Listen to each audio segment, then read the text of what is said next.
my name's Rosa Roberts and I'm the founder of Sketchout and WHSmith's resident art expert. And in this video, I'm going to be showing you the basics of tone, so lights, darks and mediums, how to recognize the lights, darks and mediums in what you're looking at and drawing, and then how to get them in on the actual line drawing that you've prepared. So let's get started.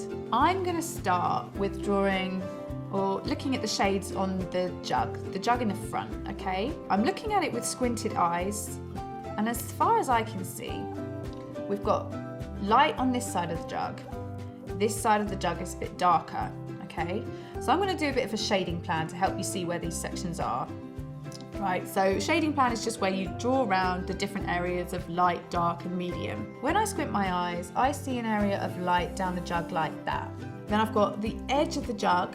I'm going to just get in now, the top edge of the jug, okay? And then the inside of the jug is pretty dark looking. So all of this needs to be shaded in. Up to about there, then the inside of the jug starts getting light, okay? So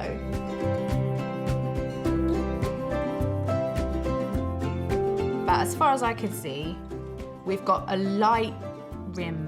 What you can do is you use a nice small rubber like this on the end of a pencil and you just erase the lights wherever they are, okay? So all around the rim of the jug is light. Okay. Underneath the spout's really pretty dark, but I'd say it's particularly dark there and gets a little bit lighter down the bottom. Is it as dark as the center of the jug?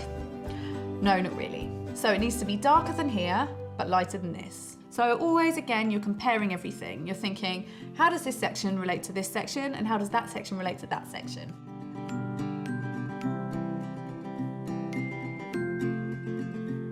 Like I said, we've got some light over this side as well. So I'm going to erase this section.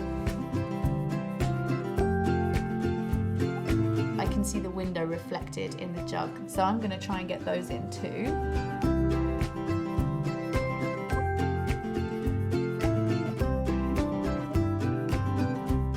I can see there's a real shadow on the inside of the handle there. So I'm going to draw around the shadow that we've got. It's like here. Okay. So that all needs to be dark.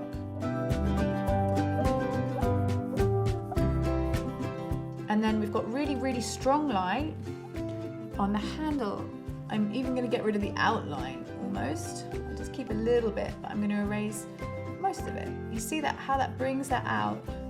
We've got that lovely contrast between the inside of the handle and the outside that's catching the light.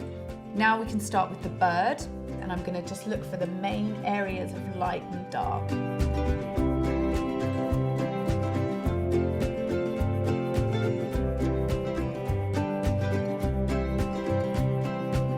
I want to get the light areas in, okay? So the real areas of light.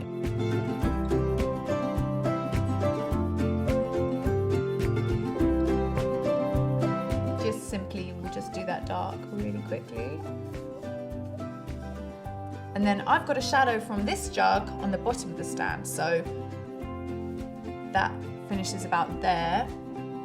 And I've got a dark area there. So that's the shadow of this jug on the stand. So I'm going to fill that in quite dark.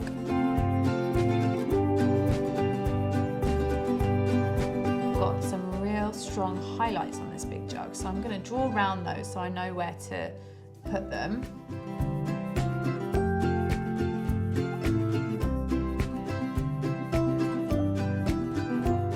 So now I'm going to erase all of those in one go.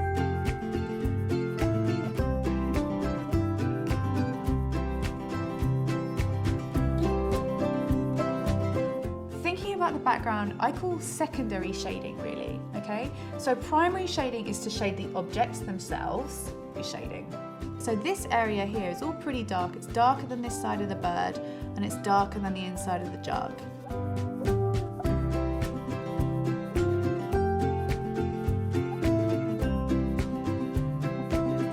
And then what I might do is lighten my background here.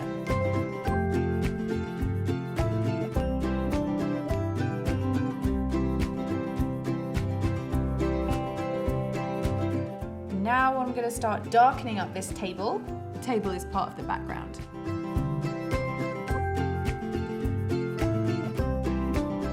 So I'm going to start drawing around some of the shadows to help you to see where they are. So the shadow of the bird is kind of coming off like that, I think. That shows me I've done the edge of this napkin way too far out. So that's about there. And this needs to be darker.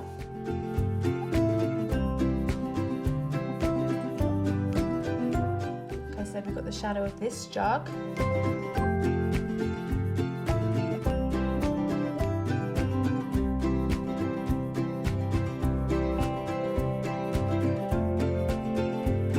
Okay, so what I want to do is continue doing the secondary shading on this side.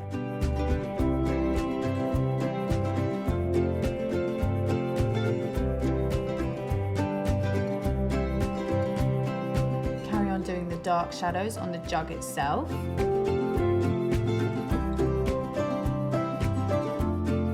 Then this section needs to be quite dark. Then some highlights on the jug.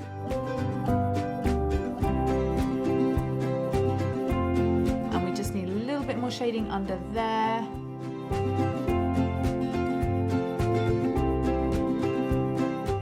Okay guys, so I hope you've understood the basics of how to get your tone in now. I'm pretty happy with this one, so I'm going to call it a day there.